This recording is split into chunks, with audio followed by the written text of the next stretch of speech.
창세기 29장 21절에서 30절. 야곱이 라반에게 이르되 내 기한이 찼으니 내 아내를 내게 주소서. 내가 그에게 들어가겠나이다. 라반이 그곳 사람을 다 모아 잔치하고 저녁에 그의 딸 레아를 야곱에게로 데려가매 야곱이 그에게로 들어가니라. 라반이 또 그의 여종 실바를 그의 딸 레아에게 시녀로 주었더라. 야곱이 아침에 보니 레아라. 라반에게 이르되 외삼촌이 어찌하여 내게 이같이 행하셨나이까? 내가 라헬을 위하여 외삼촌을 섬기지 아니하였나이까? 외삼촌이 나를 속이심은 어찌 됨이니이까?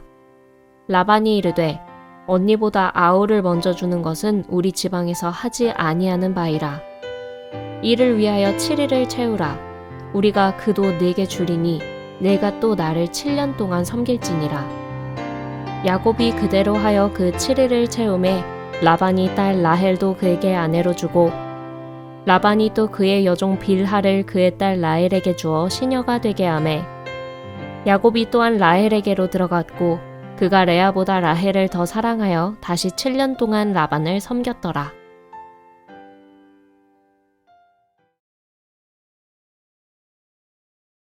여러분, 솔직하게 신앙인으로서 우리의 가장 큰 문제가 뭘까요? 뭐라고 생각을 하십니까? 이미 하나님을 만났습니다. 하나님을 인격적으로 만난 것은 진짜예요. 그리고 거듭났습니다. 새 생명을 얻었습니다. 하나님과 특별한 관계를 맺은 사람도 분명합니다. 그런데 여전히 우리가 가지고 있는 가치관은 세상적인 가치관, 이런 경우가 참 많은 것 같아요. 나의 영혼의 상태, 하나님과의 관계는 변한 것 같은데 이 땅을 살아가면서 내가 어떤 가치관을 가지고 살아가는가? 하늘나라 가치관인가? 영적인 가치관인가? 하나님 중심의 가치관인가? 의식적으로 아니면 무의식적으로 여전히 그 옛사람의 가치관을 완전히 버리지를 못하고 있는 것 아닌가? 그러니까 영혼은 하나님의 것인 것 같은데 여전히 살아가는 내 삶의 스타일은 세상 스타일을 벗어나지 못하고 있는 것 아닌가? 하나님 말씀을 따라서 순종하고 하나님 말씀대로 살아간다면 변화가 반드시 있을 텐데 주일날 교회를 나오고 또 한 걸음 더 나아가서 봉사도 하고 하나님을 향한 갈망과 열망이 없는 것은 아닌데 왠지 모르게 이 모든 영적인 내 영혼 속에서 시작된 이 변화가 내 손과 발에 미치지는 못하는 것, 이게 참 아쉽지요. 안타깝지요. 우리도 우리 자신을 보면서 그래서 참 아쉬워하고 낙심하는 때가 아마 여러 번 있지 않습니까? 매일 성경을 많은 분들이 하십니다. 매일 성경은 적용 중심으로 하라. 매일매일 한두 가지씩을 성경을 보고 또 구체적으로 적용을 하라고 하지 않습니까? 적용을 해봅니다. 그런데 잘 되던가요? 잘 되는 때도 간혹 있습니다. 근데 잘 안 되는 때가 더 많다는 게 일반적인 고백인 것 같아요. 무엇을 적용했는가까지도 잊어버리는 경우도 많고 뒤돌아서고 성경 덮어버리면 아무 생각도 안 나고 그저 다시 옛사람의 그 습관 그대로 여전한 내 가치관 그대로 세상 스타일 그대로 이렇게 살아가는 내 모습 참 바라보면 어떨 때는 한숨이 나오지 않습니까? 무엇이 옳은 줄은 이제는 아는 것 같은데 그것을 잘 실천을 못하는 내 모습 때문에 우리 안에 나와 나 사이에 이런 늘 갈등이 존재하지 않는가, 모종의 어떤 긴장이 우리 안에 존재하지 않는가 이런 생각이 들어요. 여러분, 그 대표적인 사람이 바로 여기 본문에 나와 있는 야곱입니다. 야곱을 이렇게 불러도 괜찮을 것 같아요. 갈등의 사람이에요. 갈등의 사람.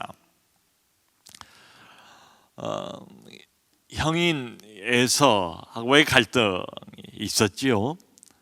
또 아버지인 이삭, 아버지를 속였으니까 말이죠. 사이에 갈등이 있어 왔습니다. 그리고 오늘 본문 보면 야곱의 인생이 그런 것 같아요. 절대로 순탄하지가 않아요. 참 고생을 많이 합니다. 야곱이 아버지 이삭은 그러지 않았던 것 같은데 또 그게 이제 우리가 좀 주의 깊게 살펴볼 대목이기도 해요. 오늘 본문은 드디어 이제 결혼을 했습니다. 아내를 얻었습니다. 근데 둘이나 얻었어요. 그게 아내하고의 갈등이 나와 있습니다. 지난주에 살펴본 것처럼 베델에서 꿈속에서 사닥다리를 보고 하나님을 만나지 않습니까? 살아계신 하나님을 난생 처음으로 인격 대 인격으로 만나게 돼요. 이게 야곱 인생의 터닝 포인트가 분명히 되지요. 근데 그 이후에 야곱이 얼마만큼 변했는가? 하나님을 만나긴 했어요. 특별한 약속도 얻었습니다. 하나님과 내가 특별한 관계, 보통 관계가 아니라는 것을 확인을 했어요. 그리고 이곳에 하나님이 계시는구나. 하나님의 약속도 들었습니다. 네가 어디로 가든지 내가 너와 함께하겠다. 너를 지키겠다. 그리고 다시 이쪽으로 귀환하도록 도와주겠다 하면서 땅에 대한 축복도 들었고 자손에 대한 축복도 들었습니다. 그런데 오늘 본문을 보면 야곱이 얼마만큼 변했는가? 참 아쉽게도 많이 변한 것 같지가 않아요. 하나님을 만나긴 했습니다. 그러니까 우리식으로 보면 새 생명을 얻은 거예요. 그런데 그 이후에도 오늘 본문을 보면 야곱은 여전히 지금까지 살아왔던 그 삶의 스타일을 버리지 못하는 것 같아요. 자신의 어떤 가치관, 그동안 자기가 살아왔던 기대고 있었던 이 가치관이 변한 것 같지는 않아요. 여전히 보면 야곱답게 살아갑니다. 아주 투쟁적으로 살아갑니다. 그러니까 이 사람은 아무리 살펴보아도 주어진 상황에 이렇게 순응하는 순응형은 아니에요. 뭐 이렇게 볼 수 있죠. 자기의 의지가 굉장히 강한 사람이 있지 않습니까? 야곱이 그런 사람이에요. 그래서 자기의 의지를 가지고 할 수만 있으면 환경을 변화시키려고 애를 쓰는 이런 사람이에요. 왜 애를 쓰는가 하면 원하는 것이 있거든요. 내가 바라는 것이 있어요. 어떤 목표가 있다고요. 내가 갖고 싶은 게 있고 얻고 싶은 게 있어요. 그래서 할 수만 있으면 이것을 기어이 얻으려고 애를 쓰는 야곱의 모습을 봅니다. 이번에는 무엇을 얻으려고 하는가? 지난번에는 장자권을 따먹으려고 애를 썼지 않습니까? 그러다가 결국 형과 아버지를 속였잖아요. 오늘은 보면 라반 외삼촌 집에서 지금 이제 묵고 있는데 이제 일을 하는 거예요. 일을 하는데 라반에게 딸이 둘 있었답니다. 첫째가 레아고 둘째가 라헬이에요.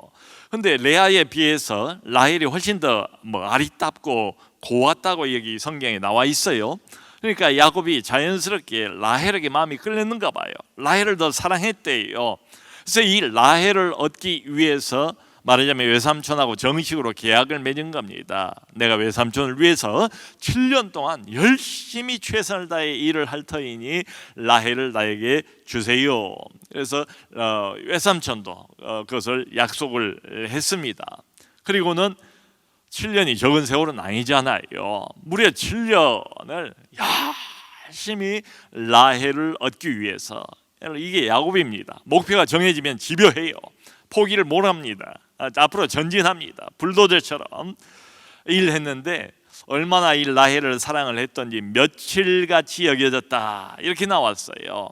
여러분, 이 야곱이라는 사람의 한 면모를 다시 엿볼 수 있지 않습니까? 목표가 중요하고 목표가 딱 정해지면 거기에 올인을 해버리는 사람, 집요한 사람, 그야말로 7년이든 아마 10년이든 이 목표를 얻기 위해서라면 불굴의 투지를 발휘를 해서 최선을 다하는 사람이 야곱이에요. 그러니까 이런 사람을 어찌 수동적인 사람이라고 볼 수 있겠습니까? 그야말로 능동적인 사람이지요. 이 모든 것이 다 환경이 구비가 되고 갖춰진 다음에 거기에 이게 편안하게 이게 전진을 해가는 이런 스타일이기보다는 그야말로 아무것도 없는 빈 땅에서 뭔가를 새로 시작하는 개척자다운 이런 면모를 가지고 있어요.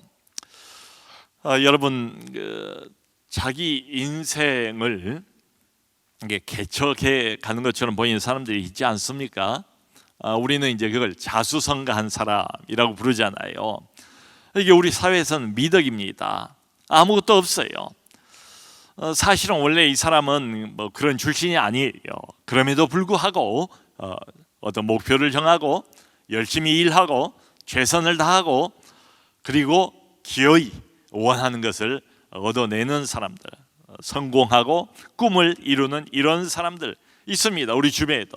이 자수성가해서 입지전적인 인물이 된 사람들이 있지요. 아마 우리 주변 여러분들도 생각해 보면 누구누구가 생각이 나실 거예요. 우리 교회 안에도 있습니다. 또 우리 친척 안에도 있고 또 가깝게는 우리 가족 안에도 그런 분들이 없지 않아 있어요. 여러분, 이렇게 열심히 자기 인생을 개척을 해서 그야말로 의지와 투지를 다 발휘를 해서 원하는 어떤 정점에 이르고 인생의 성공과 목표를 이룬 이런 사람들은 인생의 모델이 되지 않습니까? 규감이 되지 않습니까? 이런 분들을 만나보면 공통적으로 자신감이 참 충만해요. 자신감. 그러니까 이게 책상 머리에 앉아서 생겨난 자신감이 아니에요. 인생의 온갖 풍파를 다 겪지 않습니까? 어려움을 남들보다 더 많이 겪은 사람이에요. 그러면서 그것들을 다 이겨낸 거예요. 하나하나 깨부시고 그리고 딛고 일어선 거예요. 그러니까 이분들이 보면 어려움도 많았지만 그 어려움을 이겨낸 성공 경험도 참 많아요. 낙심한 때도 있었지만 그걸 결국은 이겨냅니다. 이겨내고 어려운 상황을 다 극복해요. 어려웠지만 난감했지만 남들은 안 된다고 했지만 불굴의 투지와 의지를 발휘해서 최선을 다하니까 결국은 넘어서더라. 못할 일이 없더라. 해보니까 되더라. 이제 이런 경험이 많아요. 이런 사람들은. 그래서 참 남이 갖지 못하고 있는 어떤 일종의 인생에 관한 자신감으로 늘 차 있는 걸 봅니다. 근데 문제가 있어요. 뭔가 하면 자신감이 많은 그만큼 열심도 있어요. 이런 사람들은 마치 야곱과 같습니다. 자신감은 있는데 하나님을 의지하지를 않아요. 그만큼 의지를 안 해요. 하나님께 잘 묻지를 않아요. 거친 인생, 험한 인생을 그저 자기 인생 스타일을 가지고 최선을 다했고 자기의 의지와 투지를 불사르면서 여기까지 온 사람들이에요. 그리고 뭔가를 이루었어요. 성취했어요. 그렇기 때문에 하나님 앞에 먼저 나가서 엎드리고 먼저 하나님의 뜻을 묻고 그리고 그 뜻을 순종하고 따라가고 여기에 대단히 약합니다. 여러분, 이런 사람을 하나님이 택했다면 내버려 두지를 않으시지요. 야곱을 내버려 두지를 않으세요. 이런 사람을 하나님이 다루시지요. 그래서 7년이 이제 지났습니다. 열심히 일을 했어요. 야곱답게 야곱이 허투루 사는 사람은 아니에요. 대단히 열심을 아주 치밀하게 그야말로 완벽주의처럼 이렇게 살아가는 이런 사람으로 보입니다. 7년을 열심히 일했어요. 많은 부를 많은 소유와 재산을 외삼촌 라반에게 야곱이 준 것처럼 보여요. 그래서 드디어 7년 다 지난 어느 날 21절에 보면 내 아내를 내게 주소서. 7년을 한결같이 이날만 기다린 거지요. 라헬을 사모하는 마음 가지고 7년을 며칠처럼 여기면서 여기까지 왔어요. 그야말로 마음을 온통 불살랐어요. 애를 썼어요. 올인을 했어요. 그래서 내 아내라고 말하지 않습니까? 7년 동안 계속 그 생각을 가지고 마음에 이제 이런 희망을 갖고 살아온 것처럼 보여요. 내 아내를 내게 주소서. 약속을 했으니까 할 말이 없지 않아요. 그래서 외삼촌이 마을 동네 사람들 전부를 다 모아서 큰 잔치를 벌였답니다. 결혼 잔치지요. 당시에 이제 이 지방의 습관은 결혼 잔치를 하루 이틀이 아니고 무려 7일간 일주일 내내 이 집안의 경사일 뿐만 아니라 온 동네 사방 팔방 모두가 다 기뻐하고 즐거워하는 이런 날들이 있죠. 이게 결혼 잔치예요. 자, 그런데 이때 당시에 이제 이 지방의 관습 중에 하나가 뭔가 하면 결혼식 날 말이에요. 결혼식, 우리하고는 좀 다릅니다. 결혼식 날 신랑 신부가 같이 있지를 못합니다. 이게 관습이에요. 신랑은 신랑대로 바쁘고 신부는 신부대로 바쁘고 이렇습니다. 그리고 잔치가 다 이제 끝나고 난 다음에 신방을 차리지 않겠어요? 이제 캄캄할 때 신방에 들어가서 두 사람이 비로소 함께 만나게 되는 거예요. 그런데 이 외삼촌 라반이 자기 딸 라헬이 아니라 레아를 데리고 신방으로 간 거예요. 자, 그러니까 깜깜하지요. 불은 꺼졌지요. 그리고 뭐 짐작컨대 온 동네 사람들이 잔치집이니까 또 술도 마시고 야곱도 아마 술에 취해 있지 않았을까 짐작이 돼요. 그리고 이미 레아하고 이 아버지인 외삼촌 라반하고 짠 거지요. 야곱을 속이기로. 레아도 이제 연극을 하는 것 아니겠습니까? 그러니까 밤을 샜는데 깜빡 몰랐어요, 야곱이. 그래서 여기 25절을 보니까 이런 표현이 나와요. 야곱이 아침에 보니 레아라. 밤새도록 라헬인 줄 알았어요. 아까 몇 가지 이유 때문에. 레아도 연극을 한 거예요. 라헬도 그 이야기를 왜 몰랐겠어요? 알았지요. 가족 전체가 다 연극을 한 거예요. 야곱을 속이기 위해서. 야곱이 아침에 눈을 반짝 떠 보니까 밝은 그 햇빛에 확인을 해 보니까 비로소 라헬이 아니고 레아라는 걸 확인을 했대요. 자기는 여기까지 7년을 라헬 때문에 일했고, 그리고 바로 어젯밤을 꼬박 새면서도 라헬로 생각을 했던 거지요. 근데 눈을 뜨고 확인을 해보니까 사실은 뭔가 실제는 라헬이 아니고 레아였더라. 자, 여러분, 인생을 살아가다가 이런 경우들이 참 종종 있지 않은가. 내가 어떤 목표를 세웠어요. 그걸 얻기 위해서 열심히 최선을 다했습니다. 나름대로 할 수 있는 최선을 다했어요. 내 의지와 내 투지를 다 불살랐어요. 그리고 그것을 얻었다고 생각을 했는데 쥐어보니까, 손을 펴보니까 결과는 라헬이 아니에요, 레아예요. 이런 경우 참 라헬을 원했고 라헬을 위해서 7년을 일했고 그리고 라헬을 얻었다라고 생각을 했는데, 성취했다, 내가 원하던 목표를 생각을 했는데 눈을 반짝 뜨고 정신을 차려보니까 라헬이 아니더라, 레아였더라. 여러분, 반응은 뭐 낙심하겠지요. 이럴 때 우리들도 경험이 있지 않습니까? 얼마나 참 실망스럽습니까? 원하는 목표를 얻지를 못한 거예요. 결국은 실패하고 만 거지요.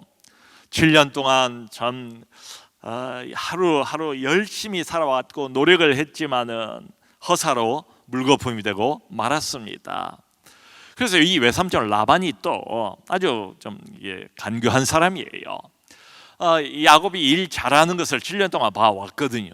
그리고 야곱으로 인해서 이제 굉장한 부자가 된 것 같아요.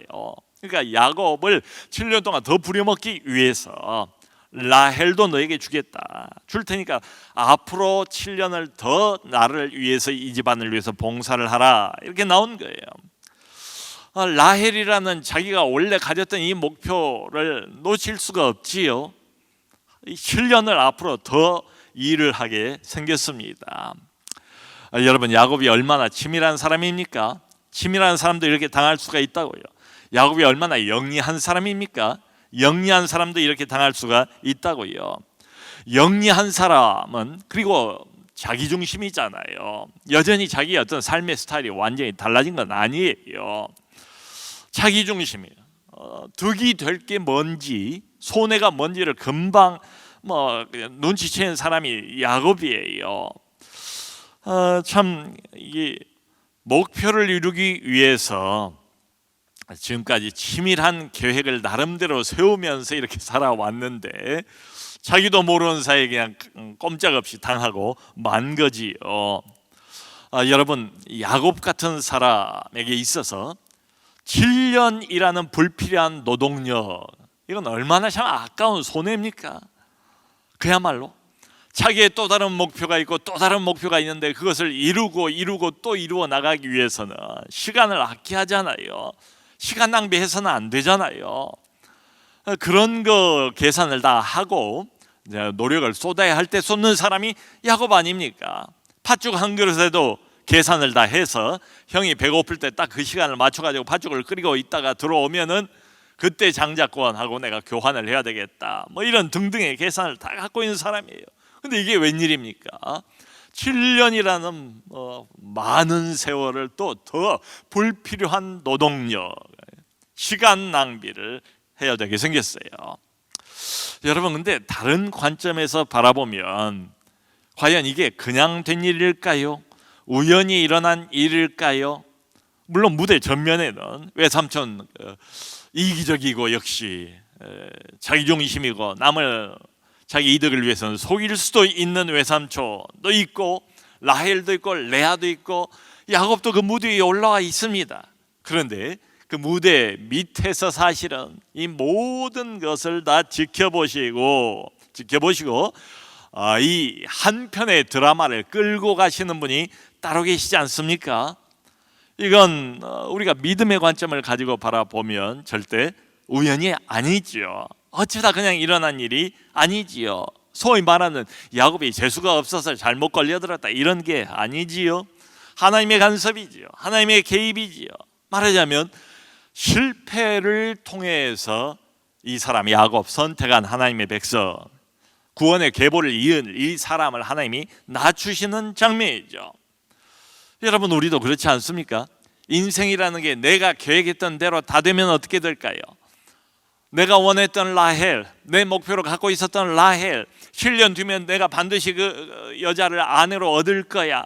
그리고 그대로만 되고 또 내가 계획했던 대로 그대로만 되어 간다면 어떻게 될까? 인생이라는 게 내 뜻대로 내 계획대로 다 된다면 낮아질 리가 없을 것 같아요.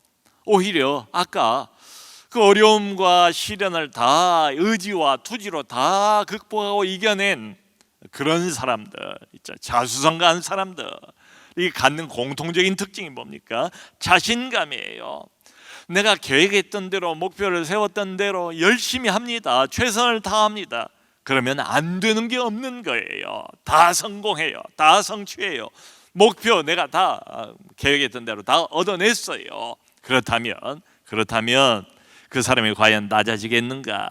낮아질 리가 없죠. 반대지요. 오히려 한없이 더 높아질 거예요. 더 자신만만해질 겁니다. 더 기고만장해질 겁니다. 하나님 의지할 필요가 더 없어질 겁니다. 안 그러겠어요? 내가 원하는 목표 내가 세워서 내 계획대로 치밀하게 내가 작전을 다 짜서 그리고 내 모든 열심과 성실과 노력을 다 퍼부었더니 결국 그 목표를 손에 얻었다면 하나님의 은혜를 구할 이유가 없지요. 하나님 앞에 낮아질 이유가 없어요. 여러분, 그러므로 이런 생각을 해볼 수 있지 않겠습니까? 계획하는 일마다 성공하는 것, 이게 이런 관점에서 바라보면, 하나님의 눈으로 바라보면 저 사람이 내 백성인데, 내 자녀인데, 나하고 특별한 관계를 맺었는데 하나님하고 친밀한 관계를 맺고 있는 어떤 사람이에요. 근데 계획하는 대로 모든 계획이 다 성공하고 원하는 대로 원하는 때에 이루어진다면 오히려 하나님의 눈으로 볼 때는 그게 위험 아닐까요? 영적으로 보면 빨간 등이 켜지는 순간 아닐까요? 경고 표시 말이에요. 경고의 표시. 그래서 하나님께서 야곱에게 실패를 주십니다. 실패를 거듭하게 하세요. 왜냐? 우리는 성공할 땐 낮아지지 않아요. 물론 감사, 찬송, 영광을 하나님께 돌리겠죠, 겉으로는. 근데 이게 계속 반복된다고 생각을 해보세요. 아무래도 내 자신에 대한 자부심, 그러면 그렇지, 이번에도 성공, 다음번에도 성공. 하나님께서 어떤 사람의 인생을 다루실 때 종종 사용하시는 수단이 뭔가 하면 인생이 계획대로 안 풀리게 해주는 겁니다. 우리는 그 이유를 잘 모르는 때도 있지요. 기도도 하고 내 나름대로 열심히 최선을 다했는데도 하나님이 안 들어주세요. 우리는 섭섭합니다. 실망합니다. 낙심합니다. 근데 하나님은 나름대로 다 생각이 있으시죠. 계획이 있으시죠. 사람은 실패할 때 낮아지는 것 같아요. 어쩔 수 없어요. 우리가 계속 성공만 하고 원하는 것을 손에 쥐기만 하면 낮아지고 싶은 마음이 있어도 안 낮아져요. 못 낮아져요. 그렇게 안 돼요. 사람이란 게 그래요. 하나님이 그걸 잘 아세요. 나보다 나 자신을 더 잘 아세요. 그러니까 우리가 말로는 하나님 이거 주시고 저거 주시면 내가 이걸 드리고 저걸 드리고 해도 하나님의 그 배후에 어떤 마음의 중심이 있는가, 동기가 뭔가까지를 다 보세요. 우리가 실패할 때 낮아질 수밖에 없다는 것을 하나님이 아십니다. 그때야 비로소 하나님을 바라보게 되지요. 그리고 실패할 때 그것도 간절히 원하고 그렇게도 열망하던 것을 최종적인 순간에 이렇게 뒤집어 버릴 때, 실패할 때 낮아질 뿐만 아니라 하나님을 바라보고 자기 자신을 반성하게 된다는 것을 하나님이 아시죠. 그렇게 유도를 해 가시는 거예요. 그리고 이게 분명한 것이 야곱의 경우는 전후 좌우 문맥을 보면 분명하지 않습니까? 하나님의 손길이 이 사건 위에 머물러 있는 거지요. 여러분이 외삼촌 한 사람에게만 지금 속은 게 아니, 아까 말씀드린 것처럼 결국은 딸인 레아도 속였고 라헬도 다 속인 거예요. 모두에게 다 속임을 받은 거예요. 여기 25절 보면 이제 따집니다. 외삼촌에게. 외삼촌 이럴 수가 있습니까? 어찌하여 나를 속였습니까? 물어봤더니 바로 26절에 그 외삼촌 라반이 대답하기를 야곱아 너무 섭섭해하지 마. 그게 바로 우리 지방의 관습이란다. 그게 이 이야기가 뭡니까? 관습이 그렇대요. 언니부터 시집을 보내는 것이 관습이고 동생을 먼저 보내는 게 아니라는 거예요. 그러면 7년 전에 자기에게 약속을 할 때 이걸 이미 알고 있었다는 것 아닙니까? 그러니까 외삼촌 라반이 뻔히 다 알고 있으면서 처음부터 이 야곱을 속인 것 아니겠습니까? 영리한 야곱이었지만 완벽하지 못한 거예요. 자기보다 더 간사한 사람이 옆에 있고 이 사람에게 속은 거죠. 꼼짝없이 당한 거지요. 여러분, 야곱이 이때 당시에 뭐 성경에는 안 나와 있지만 우리가 짐작해 볼 수 있습니다. 충분히 이런 큰 아픔과 시련을 겪으면서 무슨 생각을 했을까요? 반드시 이 생각하지 않았을까요? 내가 내 아버지를 속였더니, 내가 내 형을 속였더니 그 대가를 받는구나. 하나님께서 심은 대로 거두게 하시는구나. 여러분, 이런 실패를 하나님이 베델에서 특별한 관계를 야곱하고 맺지 않았습니까? 구원의 계보를 이어갈 사람 아닙니까? 근데 하나님이 이 실패를 그저 야곱을 괴롭힐 목적으로 주셨을까요? 야곱이란 이 작자가 하는 짓마다 좀 미워 보여서 하나님이 주셨을까요? 그게 아니잖아요. 이 사람은 누굽니까? 하나님이 특별히 선택을 한 사람이에요. 3대 족장이에요. 족장이 되어야 하는 사람이에요. 이 3대 족장에게 가장 중요한 게 뭡니까? 하나님과의 관계지요. 하나님 앞에 엎드리는 거지요. 하나님을 향한 순종이지요. 그러니까 이 사람이 하나님의 눈으로 볼 때는 가장 중요한 게 뭔가 하면 믿음의 사람으로 자라야 돼요. 하나님의 사람으로 성장해야 돼요. 그래서 실패를 주십니다. 여러분, 그러므로 아무리 어떤 일은 노력을 하고 또 노력을 해도 실패를 하는 경우가 있어요. 아무리 원해도 하나님이 다 주질 않으세요. 얻지를 못해요. 그게 뭔가 하면 바로 그 순간, 이 순간 하나님을 바라보라는 사인입니다.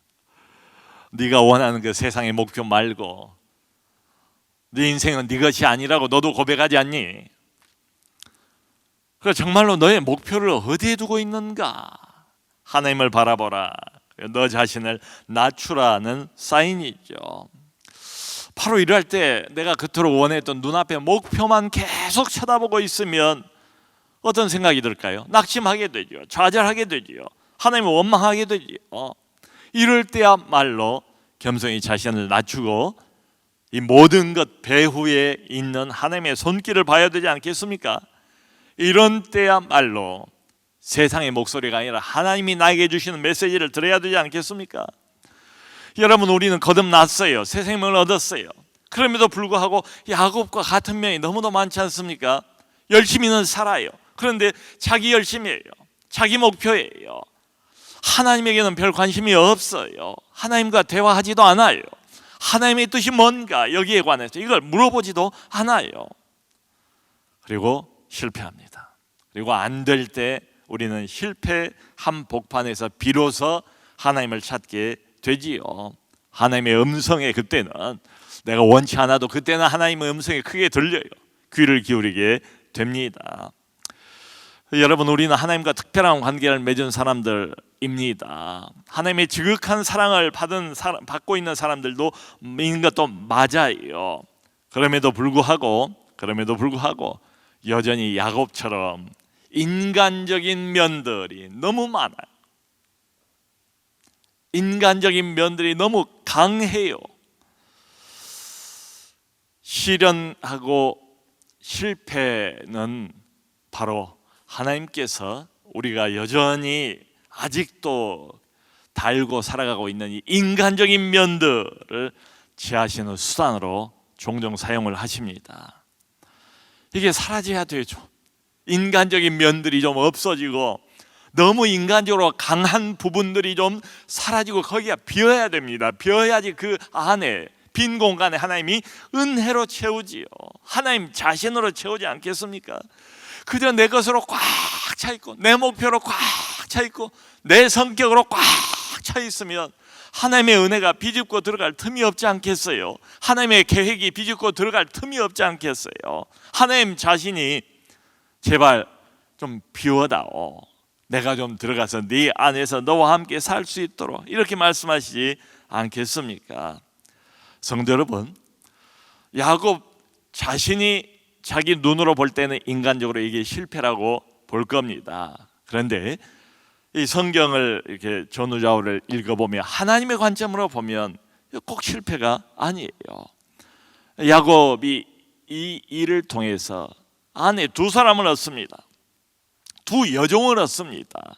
그래서 결국은 이 네 사람을 통해서 많은 자손 12명이나 되는 아들을 낳게 되지 않습니까?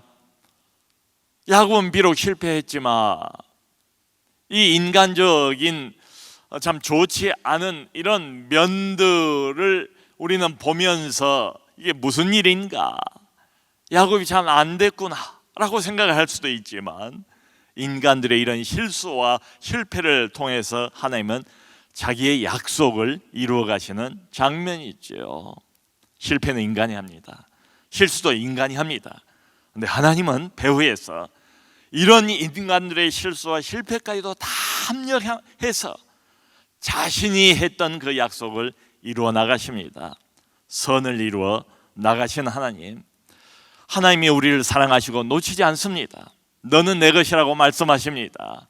내가 너를 지키겠다고 약속하지 않았습니까? 귀환할 때까지, 내 약속을 다 이룰 때까지 너를 떠나지 않겠다고 말씀하지 않습니까? 그 과정에서 일어나는 한 단편적인 사건일 뿐이에요. 이 모든 것도 내가 볼 때는 실패고 좌절이고 낙심할 만한 상황이고 하지만은 이것조차도 결국은 하나님 손에 있다. 그리고 이 모든 것을 다 합력하셔서 결국은 선을 이루시는 하나님, 여러분 바로 그 하나님이 내 인생의 주인 되십니다. 내 인생은 내 손 안에 있지 않습니다. 내 계획대로 흘러가지 않습니다. 내 인생은 누가 뭐라고 해도 하나님 손 안에 있습니다. 그리고 그분이 내 인생의 주인 되십니다. 그 하나님만을 바라보시고 하나님만 의지하는 우리 모두가 될 수 있기를 주님의 이름으로 축원합니다.